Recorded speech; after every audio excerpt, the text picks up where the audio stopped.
Good morning and welcome to Rising. Hope you had a great Thanksgiving. We are hitting our holiday stride. We got Christmas trees in the back. You can't see them from your vantage point. Oh, look now. Oh, now yes. we can see them. There That's they are. our view from our seats. It's we see very that nice. every morning. And those are poinsettias? Yes. Is that how you say poinsettias or poinsettias? I don't really know. I don't say it. We never had any because I think they're poison to dogs, and I had dogs running around. Okay. I think. Well, maybe Don't quote me if maybe that's we'll not get accurate. one. Maybe we can get a tree right here. Yeah, dogs, cats, and children. Oh, Yeah, we don't want okay. to poison Well, I any have of a those child things. and a dog, so maybe that's 2 out of 3. We hope they live. Coming up on Rising, the White House has launched a Media Offender of the Week website, yes, which I will be discussing in my lens later in the show. You don't want to find yourself on Trump's knock. I might end up on it. Plus, President Trump is saying that he's canceling all orders that President Biden signed with an AUTOPEN. And a university student claims she failed an assignment for citing the Bible, but someone else are saying that maybe her essay just wasn't good. But first, Robby, what's on your radar? These are some good topics. I can't wait to get to them. But first, just before the holiday commenced last week, a terrible tragedy occurred in Washington, D.C. A gunman opened fire on 2 National Guard troops just a few blocks from the White House. One was killed and another was wounded. Now is the time for thoughts and prayers for the family of the slain guardsman, whose name is Army Specialist Sarah Beckstrom, and for Staff Sergeant Andrew Wolf, who's currently fighting for his life. Thoughts and prayers for them. Yet some in the mainstream media are already pointing the blame for this hideous act of violence, not at the alleged killer who's in custody, but on the national political climate, or more specifically on the decision by President Donald Trump to deploy the Guard to D.C. in the first place. That's contemptible, it's disgusting, and it's wrong. The blameworthy party is actually, of course, the alleged shooter. Now, this suspect, who was apprehended in the immediate aftermath of the attack, is Ramanallah Lakhanwal, a native of Afghanistan who came to the U.S. in 2021 during the Biden administration.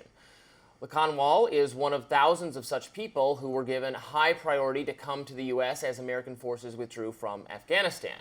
The administration's view was that Afghanis who aided us against the Taliban should not be abandoned to reprisals from Islamic extremists, and Lakhanwal was one such person. He, of course, worked for a unit called a so-called Zero Unit. In other words, he actually helped the CIA hunt down extremists. The decision to let him and his family come to America is thus perfectly understandable. He helped the U.S. kill bad guys in Afghanistan. Some on the right have tried to score political points by saying that insufficient vetting on the part of the Biden administration was the problem here, and the reason that a violent man got through, but it does seem to be the case that this person was vetted and was also correctly deemed eligible.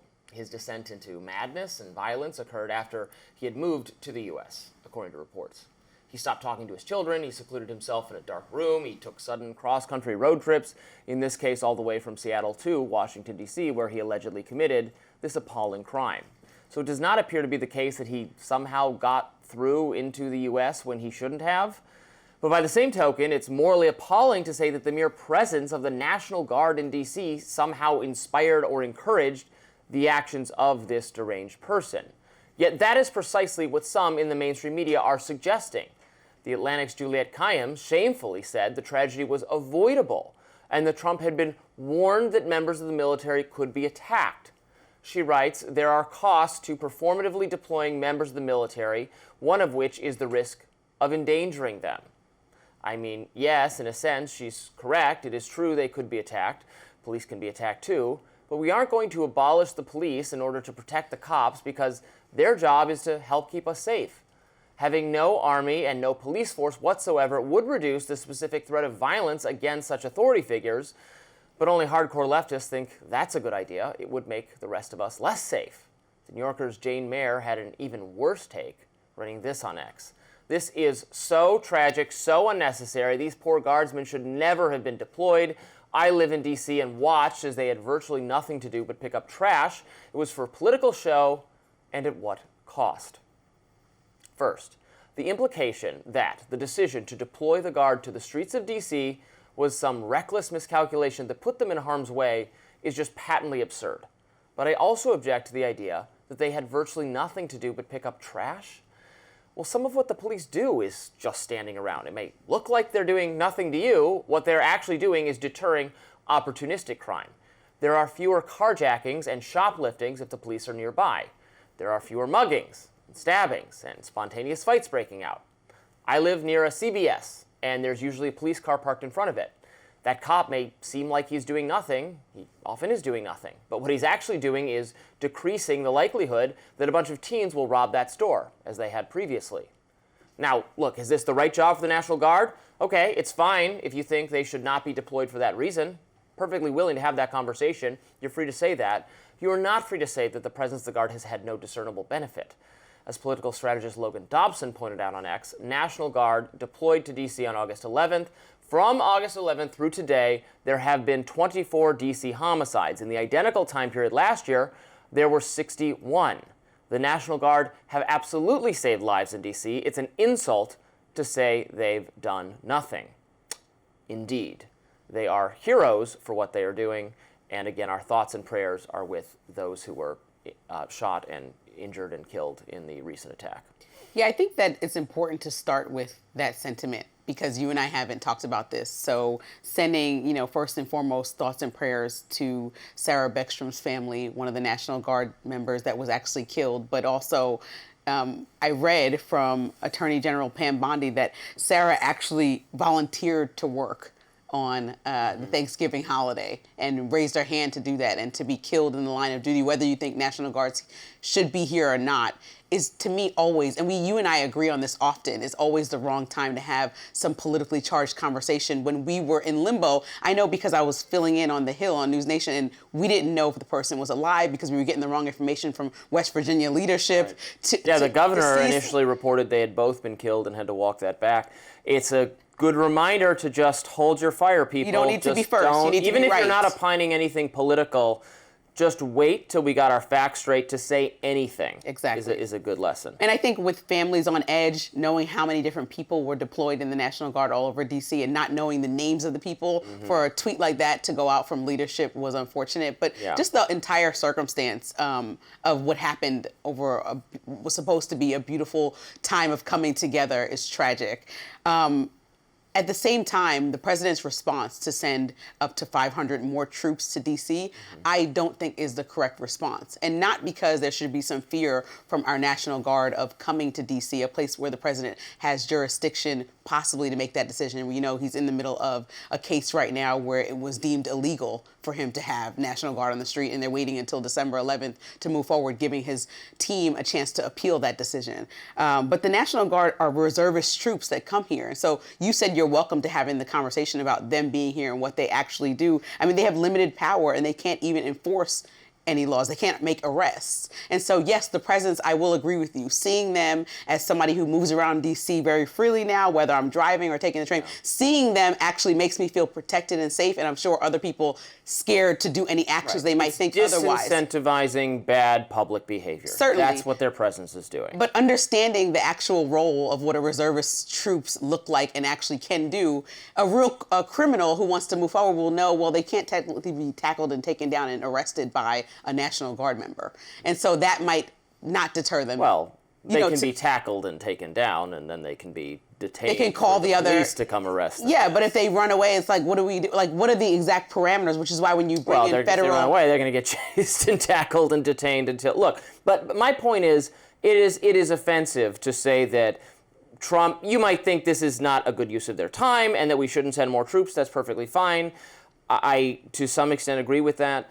But it's like inviting attacks on them, like we're sending them to Afghanistan or something. That, yes, involving American troops in Africa, in the Middle East, I'm against that because it does invite attacks on them. Not in our own country, not on the streets of D.C. This isn't the third world. This is not inviting attacks on them, and I'm offended by those tweets from liberal media people who suggested that it was somehow the government's fault for putting them in harm's way. That's not what's happening here.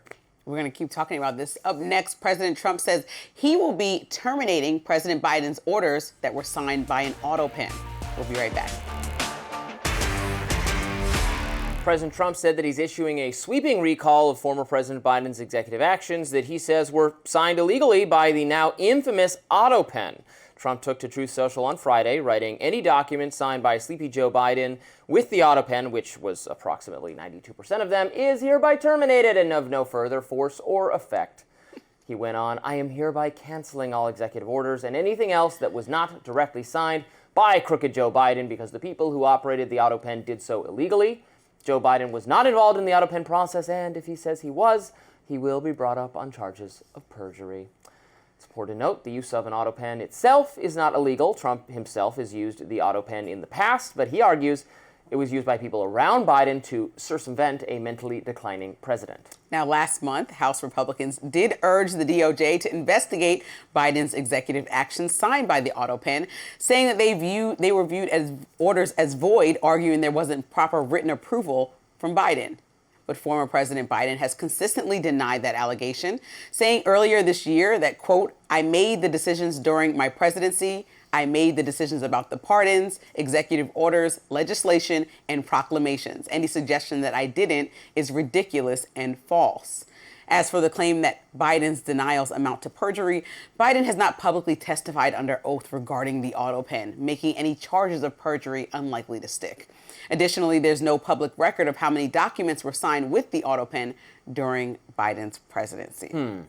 So much to do in this country, and Trump has so much time for nonsense. Donald Trump remains insanely fixated on Joe Biden, almost weekly attacks about what connects him and all the things going wrong to President Biden. We have the wars in Gaza and Ukraine, Biden's fault, not like Russia's fault. They are Biden's Not fault. Russia's fault, not their aggressor's fault, they're Biden's fault. We have the Federal Reserve and the interest rate, Biden's fault. It's like, what are you talking about? Every single thing, every single thing, he needs to move on. We are deep in the holiday. Move on. No, he needs deep in the holiday season of the next presidency, and all you have to talk about with a 36% approval rating is what Biden did. Every time he even tried to look at what happened in this recent incident with the National Guard and say this is Biden's fault, even though he approved the asylum. He was the one who said the final yes or no. Yes, we allowed, like you've said in your radar, people to come to this country who helped and assisted. Well, we're going to talk about that in the next segment. So but we'll I'm just circle saying, back. like, everything is Biden's fault. That's my bigger point, is that every single thing is Biden's fault. He needs to figure out what he plans to do moving forward. The AUTOPEN, which he also used, is not illegal, as you pointed out. So him continuing to say he's going to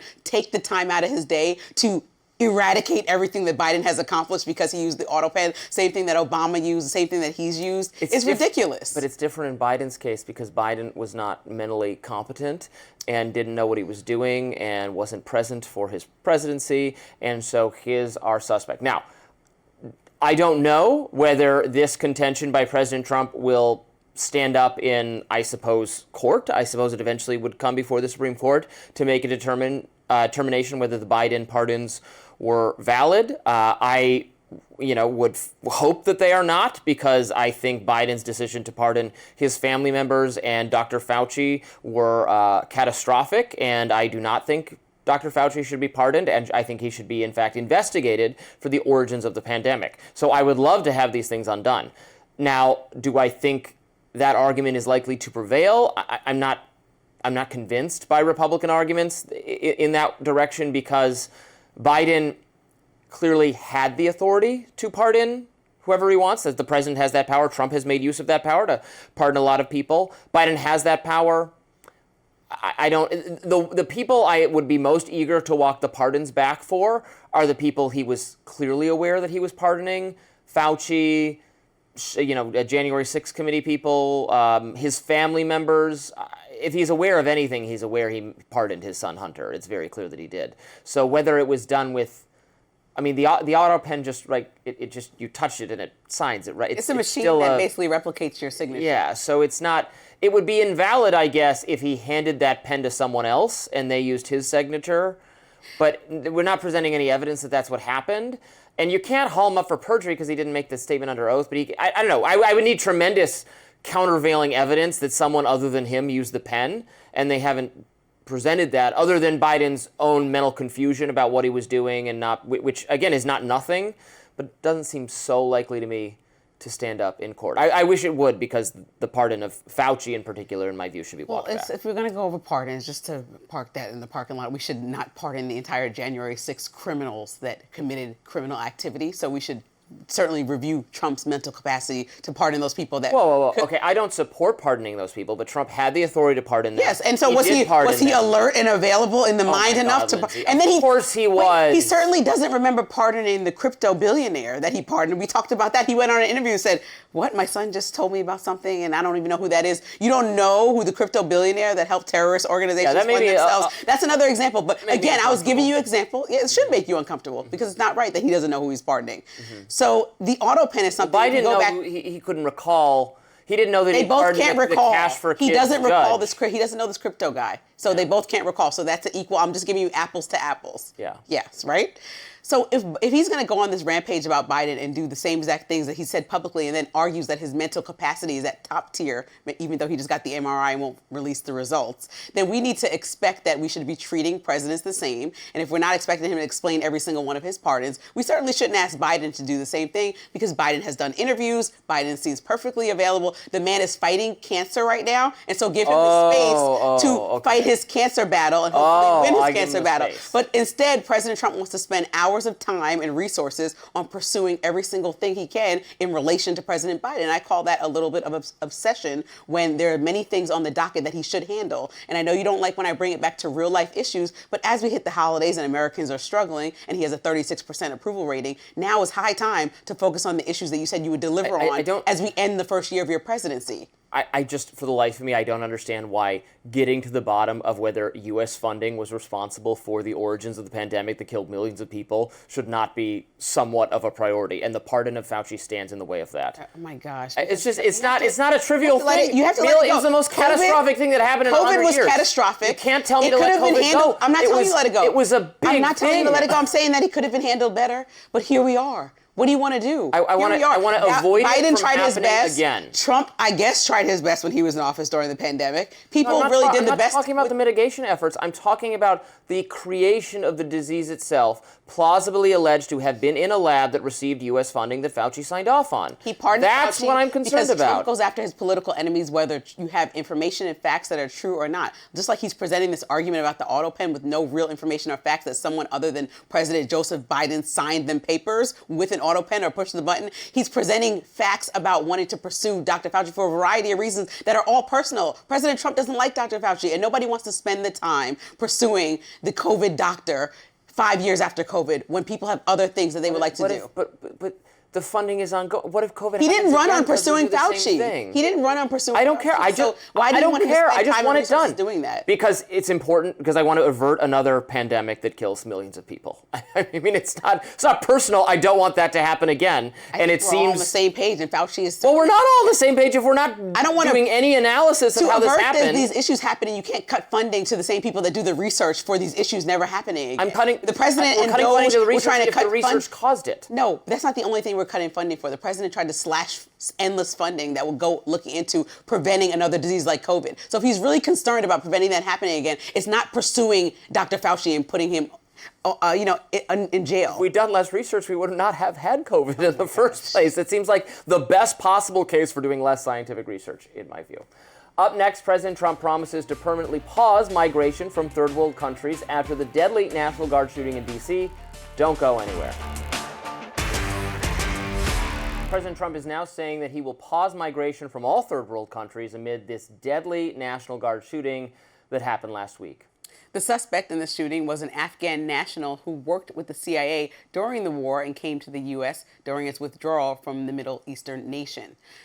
Trump wrote in a lengthy Truth Social post, "I will permanently pause migration from all third world countries to allow the U.S. system to fully recover, terminate all of the millions of Biden illegal admissions, including those signed by Sleepy Joe Biden's AUTOPEN, and remove anyone who is not a net asset to the United States or is incapable of loving our country, and all federal benefits and subsidies to non-citizens of our country, denaturalize migrants who undermine domestic tranquility, and deport any foreign national who's a public charge, security risk, or non-compatible with Western civilization."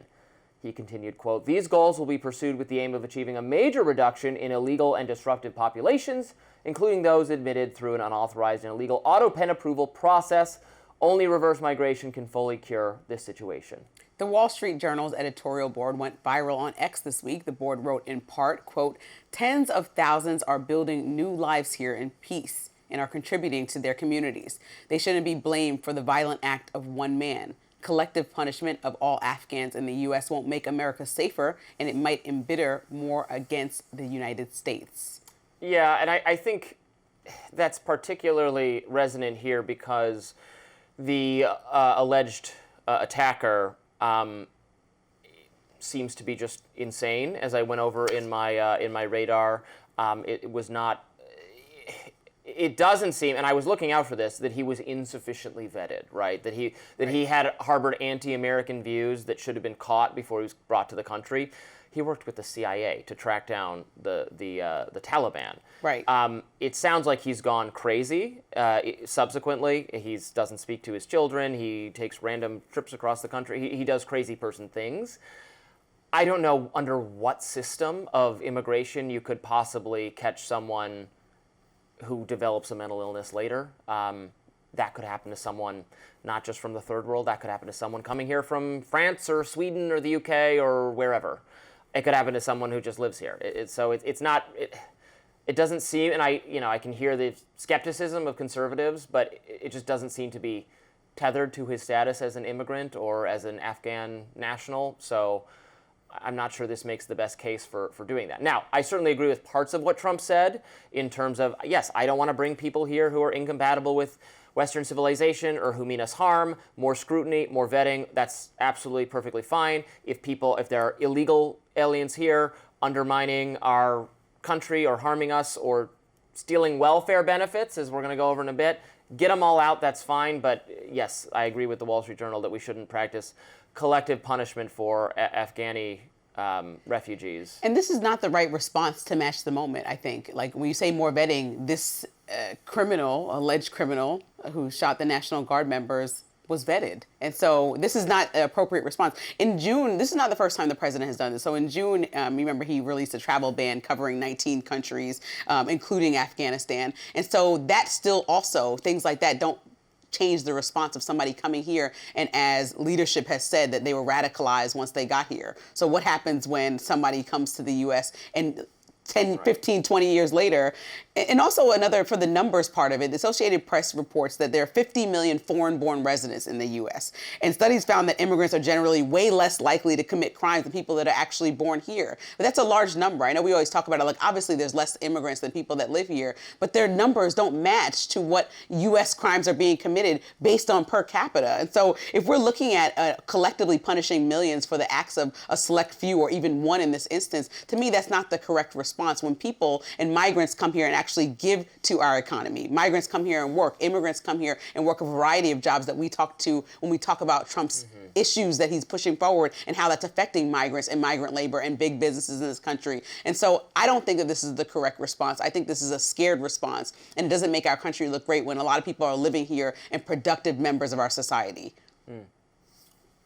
The White House has launched a new feature called Media Offender of the Week. I'm going to dive into that in my lens. Stick around. Lindsey, what's in your lens today? Let's talk about this new website. The Trump administration rolled out a new feature this week that made me pause. Not because it's surprising, but because it's the most formal version yet of something we've seen for years. It's called Media Offender of the Week, a running list on the White House website naming news outlets it claims have misled the public.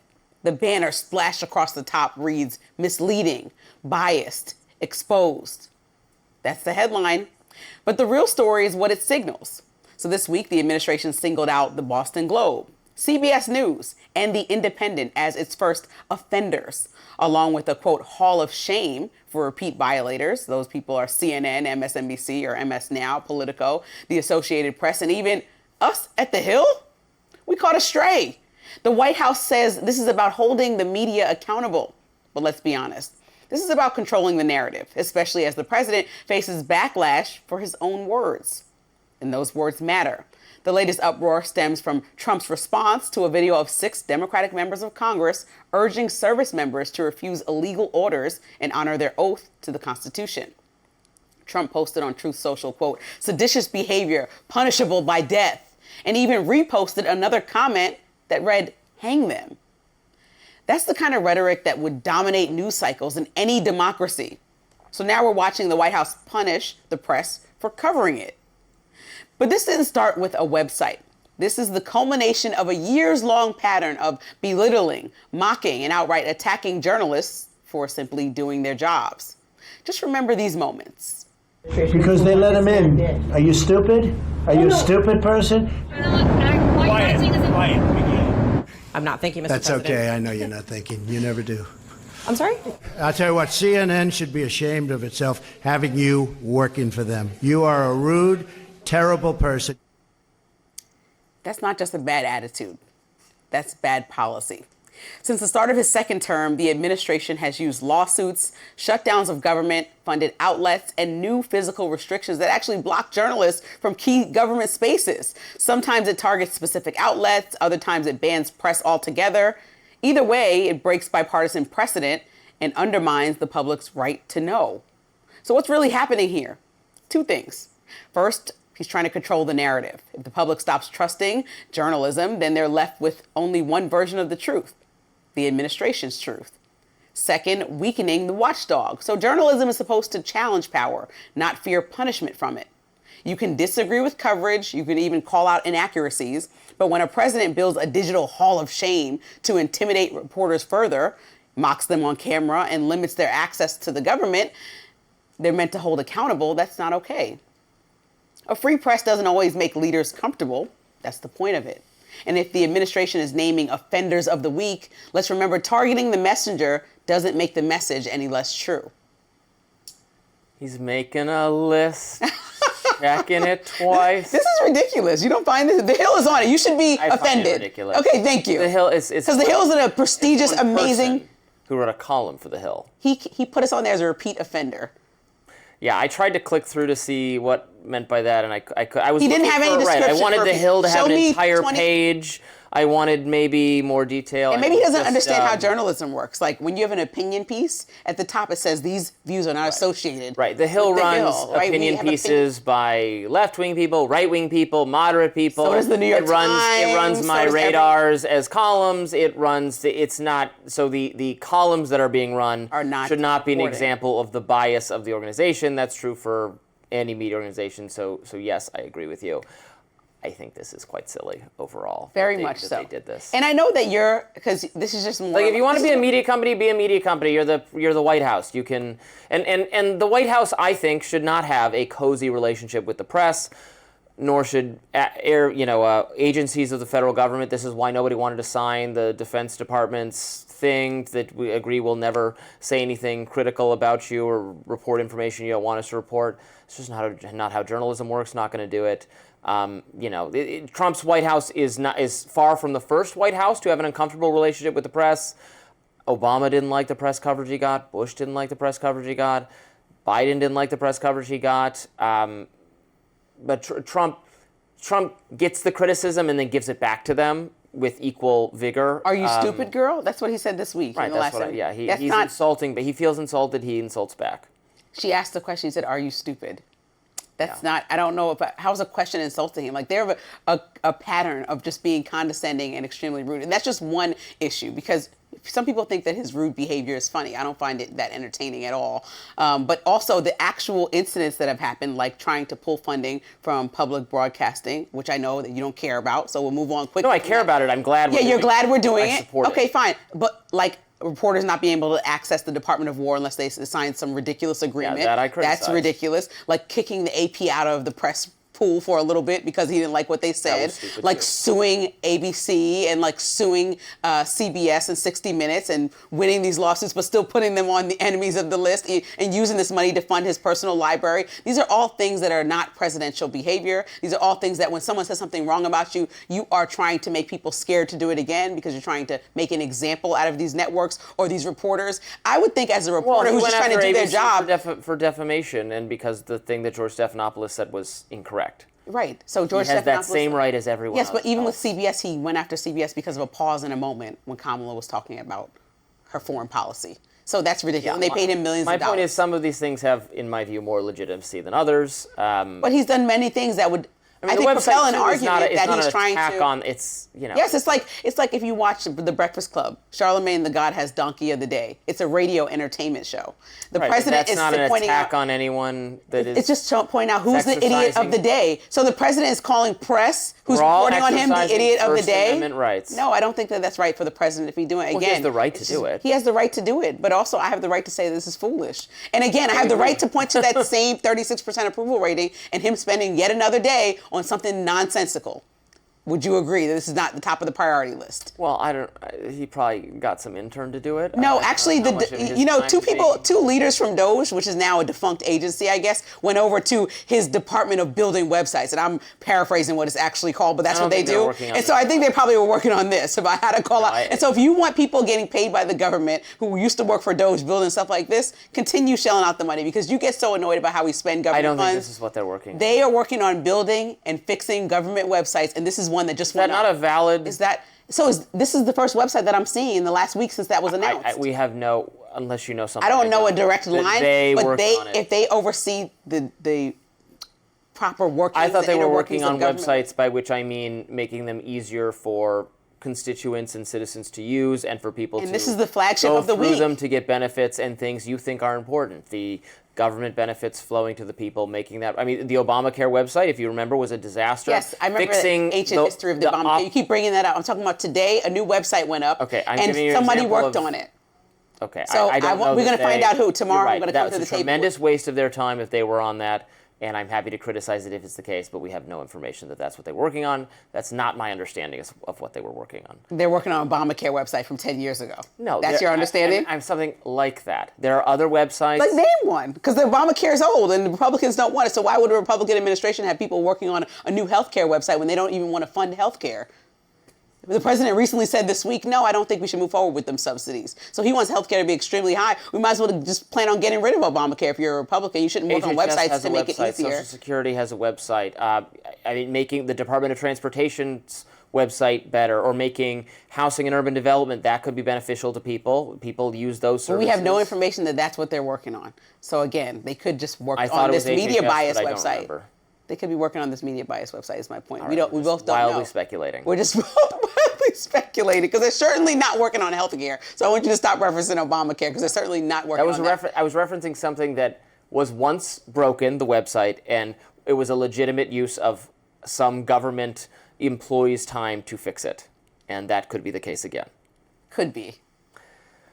All right, accusations of war crimes being thrown around after a bombshell report detailing the first of several strikes on alleged narco-terrorists in the Caribbean. Stay with us. A bombshell new report from the Washington Post alleges Defense Secretary Pete Hegseth gave what many are calling an illegal order earlier this year. All has to do with the first attack on alleged narco-terrorists in the Caribbean Sea back on September 2nd. The Post reports that intelligence showed 11 people were on a boat off the Trinidad coast when it was struck with a missile. Minutes later, as the boat continued to burn, 2 people were allegedly seen clinging to the side of the boat. That's when a second strike was launched to reportedly comply with Hegseth's initial orders, greenlighting the operation. According to 2 people with direct knowledge of that operation, the order was to, quote, kill everybody. Now, since then, the military has carried out several more strikes on vessels in the region, killing more than 80 people in total. A former military lawyer, Todd Huntley, told the Post that at least the initial strike, quote, amounts to murder, since the alleged traffickers pose no imminent threat of attack against the United States and are not, as the Trump administration has tried to argue, in a, quote, armed conflict with the U.S. He continued, even if the U.S. were at war with the traffickers, in order to kill all the boat's occupants, if they were no longer able to fight, quote, would be in essence in order to show no quarter, which would be a war crime. Something that Senator Mark Kelly echoed on Sunday. Take a listen. Do you believe if there was a second strike to eliminate any survivors, that constitutes a war crime? It seems to.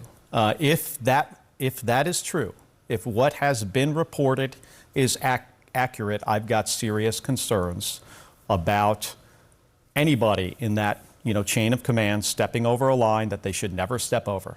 We are not Russia. We're not Iraq. If you received that order, would you have carried it out? No. Kelly's been a recent target of Hegseth for being one of 6 former military and intelligence members in Congress that participated in a video urging service members to disobey unlawful orders. President Trump and the administration have said the video amounted to sedition, and the Pentagon has launched an investigation into Kelly for his participation. Meanwhile, in response to the post-explosive report, the House Armed Services Committee said Saturday that they would seek a, quote, full accounting of that first vessel attack. Republican Chair Mike Rogers said in a statement, quote, "This committee is committed to providing rigorous oversight of the Department of Defense's military operations in the Caribbean. We take seriously the reports of follow-on strikes on boats alleged to be ferrying narcotics in the Southcom region and are taking bipartisan action to gather a full accounting of the operation in question." As for the Pentagon, a chief spokesperson, Sean Parnell, said of the Post report, quote, "This entire narrative is completely false. Ongoing operations to dismantle narco-terrorism and to protect the homeland from deadly drugs have been a resounding success." And Hegseth himself took to X, writing in part, "As usual, the fake news is delivering more fabricated, inflammatory, and derogatory reporting to discredit our incredible warriors fighting to protect the homeland." A lot of people were upset at Mark Kelly and the other leadership that created that video. Basically because, in your perspective, and correct me if I'm wrong, we're putting the onus on military members when the onus should be on Congress to make these decisions. And we know that the president has skipped over Congress in these decisions, particularly regarding how he wants to respond to Venezuela or counter-narcotics missions, and labeled them counterterrorism. And that's his loophole of getting around it, because he's fighting what he's calling now terrorism. I think to look at where we are now, and 80 people have been killed, and if this report by the Washington Post is true, where he did strike the boat and then ordered the extra strike of those 2 people hanging off the side to also be killed, that's considered by both the U.S. and international communities as a war crime. And so we should not want our military operating like that. And it makes Mark Kelly and the other leaders that were in that video's argument even more relevant, that if any leader in that position feels that that exact order was a war crime, and that's the most recent relevant example, then that's why they're putting this video forward. They must be reviewing what we all understand now as public information. And Mark Kelly's going on all these TV shows and saying a lot of this does not look right. Even other leadership in the Republican Party is saying some of this doesn't feel right. And so if we have several voices saying that, and then this video being made, they're being critiqued to no end over the video, when the real critique should just be what's happening overseas, what's happening in these waters, and why can it not be transparent? Like, if the president has overwhelming evidence that these people are criminals and have all the drugs they have, then present it, because we already know one specific case of a family in Trinidad and Tobago, reported by the New York Times, whose son was killed in one of these strikes, and they're saying is not carrying narcotics in any way. And so just like they have the onus to prove that their son is not a drug criminal, the president really has the bigger one, since he left people dead, to prove why we're killing people. I'm having trouble, frankly, understanding why the second shot is the thing people are freaked out over because here. Because striking a drug boat is one thing, but then there were 2 people that were still... No, because you're allowed to strike a drug boat if you feel like that. Well, the president used his counterterrorism proposal to strike a drug boat. But when somebody is incapacitated, hanging off the boat and lifeless almost, but still alive, you usually capture that criminal to get to the bottom of whatever you're doing. You don't then shoot them again. You don't try to kill them again and blow them up again. To blow up the boat in the first place was the bad decision. Exactly. But when people are alive and you can get information about and make sure that you're following through on killing a drug criminal, we could have made sure in that moment, right? We could have captured them. We could have showed proof. We can capture them without firing on them in the first place. That's exactly. what I'm saying. So it's even more of he killed innocent people that could not attack. Like, this was not an attack against the U.S. They actually had no capacity to attack because they were hanging off the boat almost lifeless but still alive. And killing them further is not a threat to the U.S. in any way or our military troops. That's the point. If you don't know what's on the boat, that's one thing. But once you bomb the boat and there's nothing but particles and people hanging off, why are you killing those last 2? I mean, because they're eliminating the drug.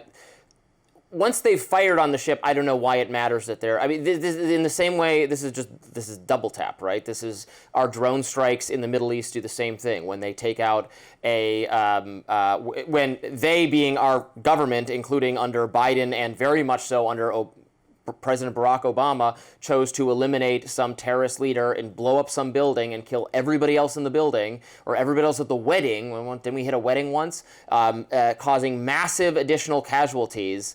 Why is that any different than this? Now, to be clear, I think that was wrong too. Yeah, I just don't know why this is not. Well, so this has been done. So this is wrong in the same way that every president since 9/11 has violated law and common decency to blow people up. Why we're on a talking foreign specifically about this conflict. incident and the last two people that were alive is because when you are attacking what could be a boat that you're putting under the terrorism guise that could have weapons in addition to drugs and all the things that you might not know because it's an entire vessel, you blow it up and then there's no capacity for the members to retaliate against the U.S. because they're hanging off the side of the ship. So there why was no capacity for them to attack the United States in the first place? That's the whole. That's the point of Mark Kelly. But he's saying you double down. But even that's what I'm further. saying. He's no, because you could argue. shot. You can argue that they might have weapons on the boat. They could fight. There's a plenty of arguments why the president is saying could try to argue that he shot the boat that he thought had drugs on it. But once you see people that have nothing left but particles of a boat hanging off the side, then there's no reason to kill them because they should be brought. They should be brought to justice. Well, generally, law.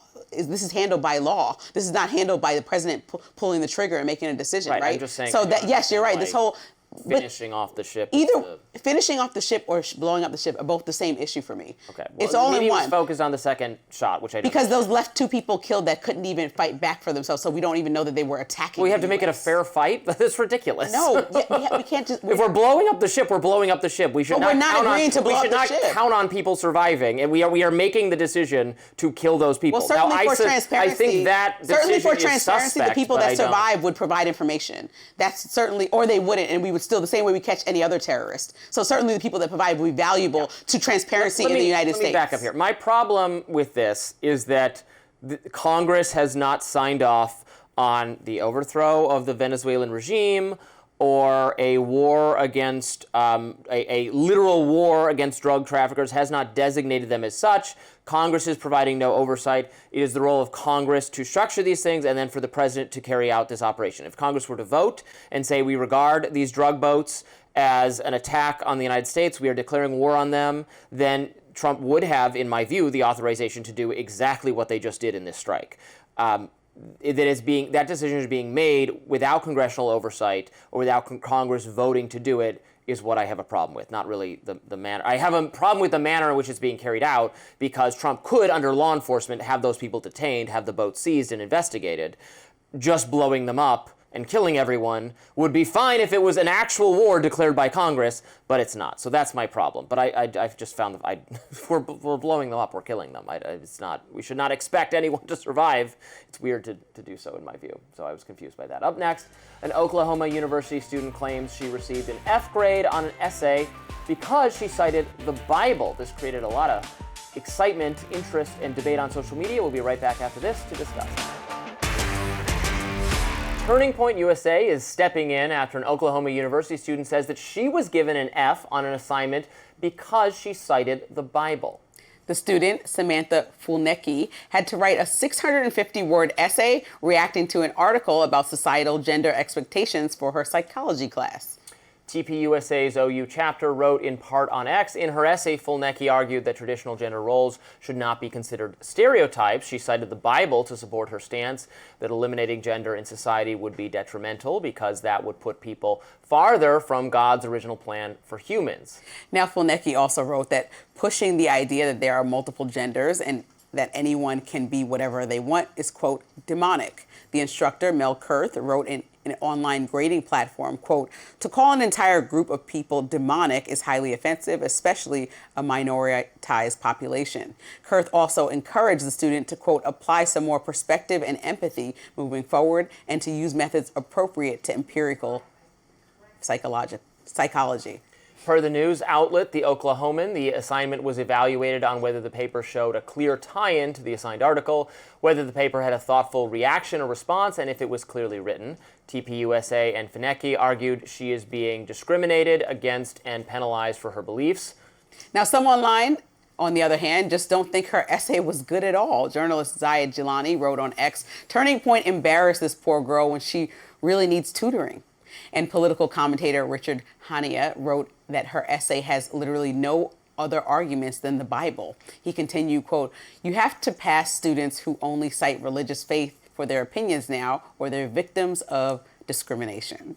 Okay, I read the essay, and spoiler, I did not think it was very good. She was reacting to, look, I'm not going to make fun of her because apparently the quality of writing of people in college somehow is like very, very bad. Oh. It's just getting worse over time. Nobody reads or writes anything. I would have said, now, she was given 0 credit. I don't think the essay was a 0. I think it was, in fact, it might be perfectly average compared to what everyone else is. So I am fully willing to believe there was bias on the part of the instructor. I think 0 was not appropriate. I think if she had written an essay of the same caliber that was just, I believe I'm trans and I believe trans is great, then she would have gotten an A++.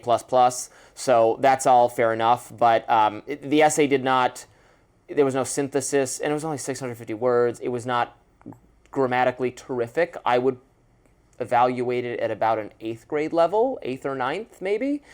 So to say this is college is a little disturbing. But this is, from what I understand, which is widely characteristic of people in college now, need remedial reading, writing, and math skills, which is a real shame. But it just didn't. Every sentence was, I believe this, I believe that. Just, I believe that the Bible is right about this. And it didn't really draw on the Bible as a source. You should be able to draw on the Bible as a source. It didn't do any synthesis. It didn't engage with the reading. It didn't say, well, here in the reading where it says this is where I have. So it was not.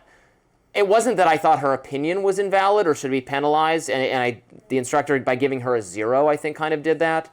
But it was also not a good piece of writing, let's be perfectly honest. Yeah, college is a space where you should have religious freedom, all the freedoms. I think a 0 is dramatic. Like, I thought a 0, that's obviously an emotional response from a teacher that relates to this particular instance. Yeah. But I think, psychology is an evidence-based study. Like, you need empirical evidence to argue a point. And so when you're not presenting that fully in a psychology course, then what are the benefits if they think you didn't do a good job to pass you on like some weird sliding scale? Again, a 0 was dramatic, but I think when you start to use personal opinion and call an entire group demonic, as opposed to argue the point about why it maybe is a mental health issue or anything else that studies have been developed in regards to, well, then you lose the audience of the psychology behind it. This is just your opinion paper, and then you should go into maybe an opinion writing journalism class, and then should probably have more success. So I think it got blown out of proportion.